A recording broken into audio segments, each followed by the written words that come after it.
Il s'est tenu ce mardi 15 décembre. Au programme, les prévisions budgétaires pour l'année à venir. Alors il n'y a pas plus de dépenses engagées par rapport à l'année dernière puisque le budget global 2021 s'élève à 16,2 millions d'euros prévus contre 16,3 en 2020. Ce budget, on le rappelle, ne se substitue pas aux budgets départementaux.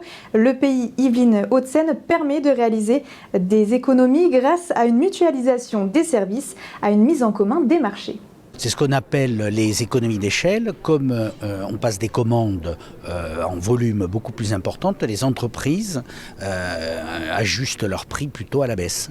Et c'est ce qui génère ces économies et qui permet de faire que ce service qui est un service de proximité reste un service de proximité tout en étant globalement plus économique pour nos deux budgets. Si je prends un exemple qui est en termes de travaux de voirie, le fait de travailler ensemble et de passer des marchés en commun, nous avons économisé 15% entre l'an dernier et l'année qui a suivi.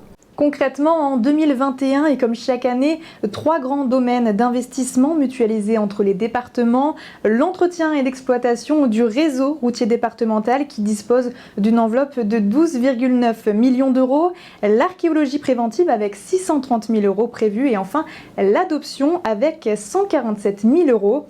Un projet ressort quand même par rapport aux autres, c'est la maison destinée aux autistes, un projet qui, selon le président du département des Hauts-de-Seine, est rendu possible grâce à l'EPI. Et ça, c'est un très beau projet que nous n'aurions pas mené individuellement et qui va permettre à de nombreuses familles de pouvoir avoir leurs enfants encore à proximité plutôt que de partir en Belgique.